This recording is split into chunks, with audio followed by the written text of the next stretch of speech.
Welcome back to Project 94 for another Diecast review here on the channel. Today, we're going to be taking a look at Trevor Bayne and his 2017 Advocare Darlington Throwback number 6 for Roush Fenway Racing. This paint scheme, this throwback here for Trevor Bayne, is a really special throwback paint scheme to Mark Martin when he got Roush Fenway Racing's first NASCAR win in 1989 at the North Carolina Motor Speedway. All those years ago, back in 1989.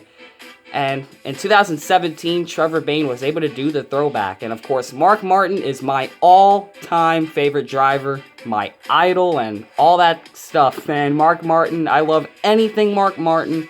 You guys know that if you've been following the channel long enough. If you guys didn't already know that, now you do. And so Trevor Bayne was the driver of the number 6 in 2017.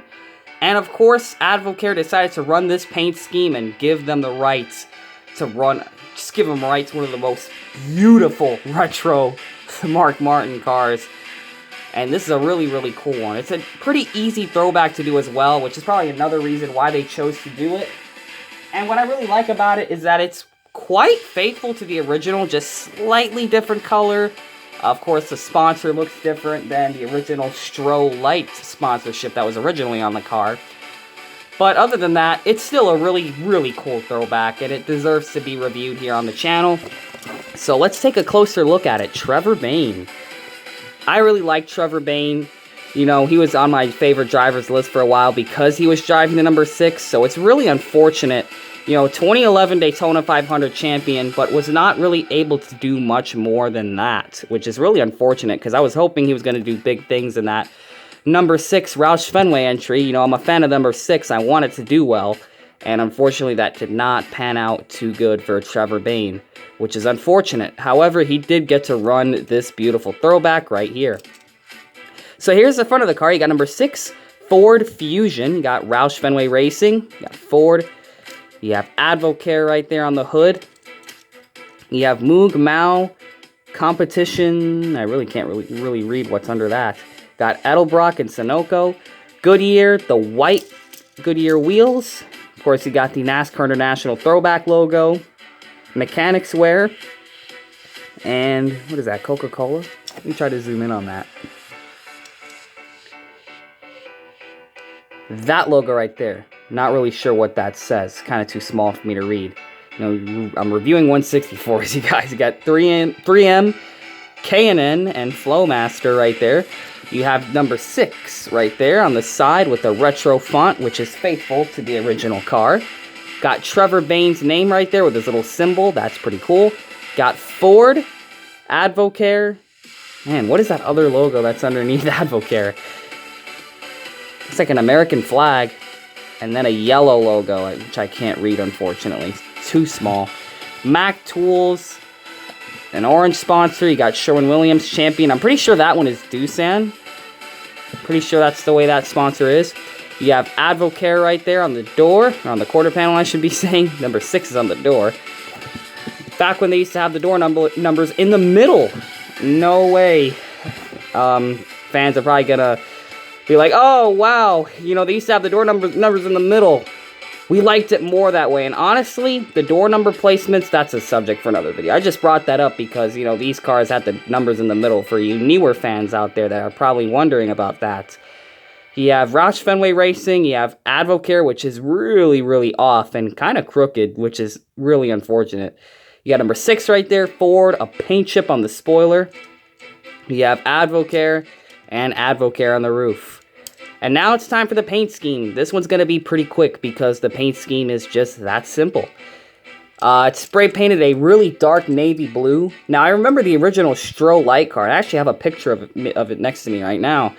Was a lot darker. This blue was a lot darker than this. This is definitely a bit on the bright side compared to the original car. I don't have the diecast of the original car. I hear they're going to make it. That car is going to be really cool. Lionel's going to be making that Stro Light car. Going to be really cool to have that. I hope they make a 164 so I can compare these two cars together. That would be really nice to see. But yeah, the color on this is extremely dark still. Despite not being the complete original color, it's still faithful enough to work on the throwback, which you can be thankful for. The number 6 has a red outline and a white number fill-in with the original boxy style font, which the car did have. Of course, you got the blue splitter. Nice to have a blue colored splitter. I'm used to them all being black. Got a black spoiler right there, black roof rails. And of course, the number 6 looks retro like that. I really like how this number 6 looks. That's a cool looking font still to this day. And of course, because Stro Light had the original theme of having a white letter fill-in and a red outline, they have done that to all the Advocare logos on this car, which is on the hood.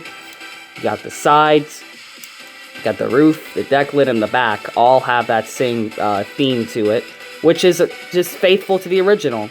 The font, though, has not been changed. I really wish they made the font match so it could be a little bit more faithful to the original. Of course, you have American Ethanol back there. That would have made it really, really interesting. That would have been a cool look, but they had to keep their modern logo for whatever reason. So yeah, pretty simple paint scheme. Not really much going on with it, but that's how the original paint scheme was, and that's what makes this a accurate throwback. It's a really, really cool diecast as I'm doing the 360 view here for you guys. Yeah, definitely not the most detailed paint scheme, but it never really was. This is how this car ran back in the day, and Roush Fenway Racing decided to do it. Put it on the Advocare livery, which is really, really cool. Really cool to see like these really super original paint schemes, because they just make the modern cars look kind of interesting. We have a super duper retro design on a modern stock car. Of course, back then this was modern. We no longer have the Gen 6 car in the Cup Series. So yeah, that's kind of a throwback to me. This is kind of an all-around throwback to me, not just like the paint scheme, but like, you know, the driver. It's a Ford Fusion. I really haven't reviewed that many Ford Fusions. This is probably one of the first Ford Fusion diecasts that I remember reviewing in a long time, especially on YouTube. So yeah, a lot of special things going for this diecast review. And I'm really glad this car got made. I'm really happy that Roush Fenway Racing approved the diecast, because if you guys remember, they did the throwback to the 98-99 Mark Martin car. That one was the best one. The best throwback they did for Trevor Bayne, and they DMP'd it. But they made it the next year. But you see, I really, really, really wish they made that 1998-1999 livery, because that was the original Mark Martin Valvoline scheme that I liked. And that's the one they DMP'd. I'm still really not happy about that, but at least we were lucky enough to get this diecast made. And I really appreciate it. I really like how this car got made, because a lot of throwbacks would get canceled, which is kind of funny. Or they would just become authentic exclusives. It's kind of the thing with some of these cars. Of course, the white Goodyears look nice as well. I'm really a fan of this diecast. I'm so happy Lino was able to get this one made on the good EL mold. And yeah, guys, that is going to be it for Trevor Bayne's 2017 Mark Martin throwback to the 1989 livery that he ran. Really, really cool diecast. I'm not sure how you could still get this diecast. It's pretty hard to find the older Authentics and some of these older diecasts from like the 2018 year. You probably could still find diecast 2017. This one right here is a 2017. Not sure how hard this one is to get. I'd certainly try to find a way to get it. If you're a Mark Martin fan, you definitely want to have this in your collection, because it's a throwback to a big part of history for Mark Martin's career. It's a big part of the Mark Martin history and storybook. So it's really, really going to be a big deal if you have this as a Mark Martin fan, which I'm a Mark Martin fan, so I'm really glad I was able to pick this one up. I picked it up right when I saw it, because I knew this car was probably going to be hard to get down the road. So I really hope you guys enjoyed this diecast review.